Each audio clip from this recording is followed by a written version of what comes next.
আসসালামু আলাইকুম ভিউয়ার্স। আজকে আম্মু রান্না করবে ট্যাংরা মাছ। ট্যাংরা মাছ রান্না করার জন্য প্রথমে আম্মু তেল গরম করে নিবে। তেল গরম হতে হতে আরেকটা জিনিস বলে দিই, ট্যাংরা মাছগুলো কিন্তু আগে থেকে নুন, হলুদ আর সামান্য পরিমাণ ভাজা মশলা দিয়ে আম্মু ম্যারিনেট করে রেখেছে, যাতে খাওয়ার সময় ট্যাংরা মাছগুলোর ভিতর মশলা ঢুকে ভালো করে আর পাঞ্ছা মনে না হয়। তেলগুলো গরম হয়ে গেলে সেখানে দিয়ে দিবে পেঁয়াজ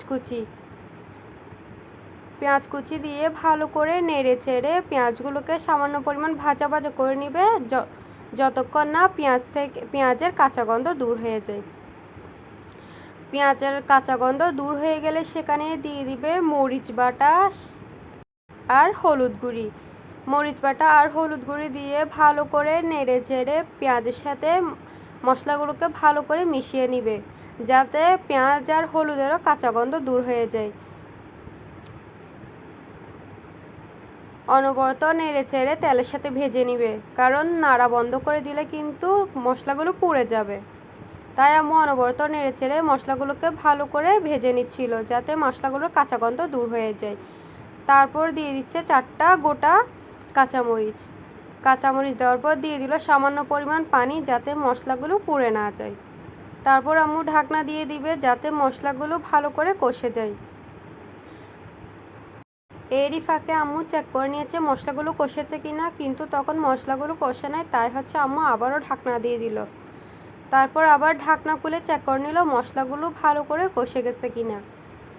তখন দেখলো মশলাগুলো ভালো করে কষে গেছে, তাই আগে থেকে নুন, হলুদ আর সামান্য পরিমাণ ভাজা মশলা দিয়ে মেখে রাখা মাছগুলো দিয়ে দিছে।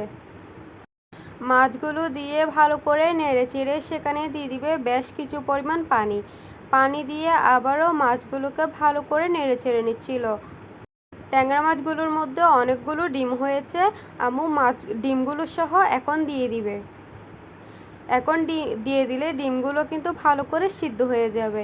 আগে ডিমগুলো দিলে ডিমগুলো ভেঙে যাওয়ার সম্ভাবনা ছিল, তাই আম্মু ঝোলের জন্য পানি দেওয়ার পরেই ডিমগুলো দিয়ে দিচ্ছে, যাতে ডিমগুলো গোটা গোটা থাকে আর খেতেও ভাল লাগে। তারপর আম্মু দিয়ে দিচ্ছে বেশ কিছু পরিমাণ টমেটোগুলোকে টুকরো করে দিয়েছে, আপনারা চাইলে কুচি করেও দিতে পারেন, তবে আমার থেকে টুকরো বেশি ভালো লাগে, তাই আম্মু টুকরো করেই দিয়েছে।